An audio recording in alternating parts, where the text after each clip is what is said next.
The thriving and fast-paced metropolis is currently in a state of emergency as over 60,000 illegal immigrants have made their way into the area. Mayor Eric Adams has recently declared that 50% of the hotels in the city are now filled with migrants, and for the first time, we're getting an exclusive look at what the inside of one of these hotels looks like. We sat down with whistleblower Carlos Arellano, who worked inside the Row NYC for the past 7 months. This hotel, located 1 block from Times Square, previously rented rooms for $500 a night. Carlos shares it is now the largest migrant hotel in New York City. So in the hotel, we have close to 5,000 migrants. It hovers between 4,800 to 5,000. It's the biggest hotel out there that's housing migrants. They housed 5,000 people together in 28 floors. You have the NYC badge, so you're a city employee, correct? Yes, I was a side administrator at the Row Hotel. Anything involving this hotel, I was helping run it. One of the first stops migrants make when they are bussed in is the Port Authority bus station.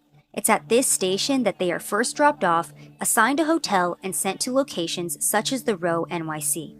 So when a migrant comes to the hotel, what does the process look like? They're taken to our intake center, which is they just register their names, how many kids, and they give them rooms. With our medical team is where they determine if they need certain vaccinations, which are usually turned down by the migrants. They don't want them. But a lot of the times they will have some kind of sickness to them, and that's when they're Ubered out to hospitals that work with the migrant hotels. Everything ranging from doctor's visits to medication is paid for the migrants. I believe we have a document where car seats can also be provided for the migrants as well, correct? Yes, car seats, cribs for newborns. There's, I want to say, at least 2 to 3 babies a week being born at this hotel. On top of free medical care and transportation, Carlos also shares that the migrants receive laundry services, housekeeping, and 3 meals a day alongside their hotel rooms. Anything you can possibly think of, it's being given to them. Around 200 through 300 MetroCards a day are given for free. ID services, ID NYC, they have IDs from the city of New York. And what can they do with those IDs? Well, a lot of people in this hotel are working with that ID. Aside from that, they're receiving, I've seen food stamps, cards arrive, a lot of services that are provided to them just for having this ID. And then my other question for you too is, how much does it cost per day to feed these migrants? So in our hotel, it's $383 for 5,000 people, and that's just for 1 day worth of meals. In January of this year, it was reported that Mayor Eric Adams signed a $275 million contract that would fund the migrants staying in hotels across the city for the next 6 months, a budget of around $55,000 per migrant. However, the city is running out of hotel rooms, with Adams stating that some hotels don't want to shelter migrants. Carlos provided us with an inside look at the Row NYC that may give us some insight as to why. The migrants being in those hotels have destroyed them. There's a lot of alcohol in these rooms. Housekeeping is there all week, and they'll clean it, and by the end of the night, there's kids getting drunk together. There's people hooking up with each other. I even have seen reports of certain managers who are using this to get intimate with people. It seems like the hotel is one big party.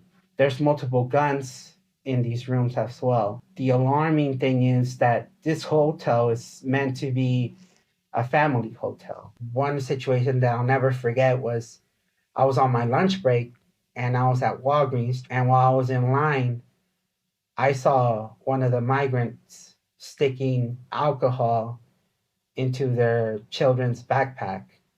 And they stick them in the children's backpack because they know we wouldn't dare to check a child's backpack. They do this kind of stuff all the time, whether it be drugs, whether it be alcohol, whether it be a gun. They stick it in the strollers, under the baby. During just our short time investigating the location outside of the hotel, we ourselves witnessed a migrant so drunk he could barely stand. But alcohol isn't the only issue at the Row NYC. Carlos shared incident reports and internal text messages detailing gunmen on the premises, children getting drunk, and migrants stealing from local businesses surrounding the hotel. You were actually showing me some text messages between a social worker about a drunk 10-year-old in this hotel. Can you talk to us about what happened there? Yeah, it was a drunk 10-year-old who was caught with a 14 and a 12-year-old, and all three of them were intoxicated. And when we looked them up in the system, the parents had checked out 2 days ago. So their parents just left them there? Yeah, the parents will leave the kids unattended in the hotel, and they think it's okay to leave for a day or two, sometimes even a week. And you actually did provide us with a couple of incident reports. Let's go ahead and go over some of them, specifically the incident report where you have gunmen walking around the hotel. Talk to me about that situation. We heard a security guard start yelling, there's a gun on site, there's a gun on site. It was probably an upset person that we had kicked out of the hotel, and it sent the whole hotel into a panic. And this is an everyday thing. I myself have been assaulted. I've seen other people get assaulted. I've had threats saying, we'll be waiting for you guys outside. There's been times where staff has had to be, escorted to their cars, to their trains. Because the migrants are threatening them. Yeah. And why is that happening? Because they want to get away with doing whatever the hell they want to do inside the hotels. There's one incident. It was my very first week working in this hotel, and it was a husband who was beating up his wife.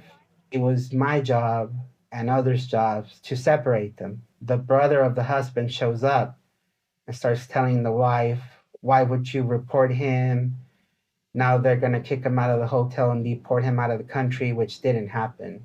And then the brother rushes in and hits the wife on the face as well. And as the hotel staff, what were you guys able to do with these two? The solution always is, they're intoxicated, send them to the hospital to sober up, and then they come right back into the hotel.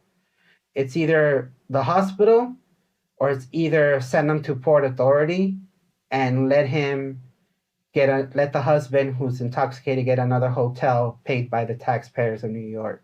Often at times there was migrants causing chaos with shoplifting. The one instant where I showed you that video, aside from being caught shoplifting, they started getting physical. And a lot of the times it was, go calm the migrant down, get him inside the hotel. We also spoke to the manager of the store right next to Row, who shared how the migrants have been affecting businesses in the area. So there was previously tourists staying in this hotel, and now it's migrants, so you're not having the same amount of business coming through this area. No, same. It is totally down, less than 50% the down. So I'm not against, I told you I'm not against them, but I don't like to our business area. Take them another area, be side of city or another place, not the middle of the city. We are facing where the business, not only my store, all area business is down for this one. All of Only this area, 8th Avenue, 3-4 area, their business. You can ask any people, they'll say no, business is down here. On top of the violence, guns, and drug and alcohol abuse, Carlos shares that the infrastructure of the hotel is also starting to crumble. This hotel is pretty much collapsing. One thing that I saw was the maintenance requests. And in these maintenance requests, it ranged from mold in the ceilings to mold in the walls to power outages in 10 rooms in one floor. The electrical infrastructure in this hotel is fried. We have everything from power outages to fires going off. The lobby ceiling, we've had that fall. And it's been flat out said by every agency in that hotel that they're just waiting for it to collapse. But the city does not want to start the process of getting them out because it's 5,000 people. So it's either going to start a riot, or during the riot, it's going to collapse the hotel, because They don't want to leave the hotel. They love the location. Who wouldn't love, living free next to Times Square?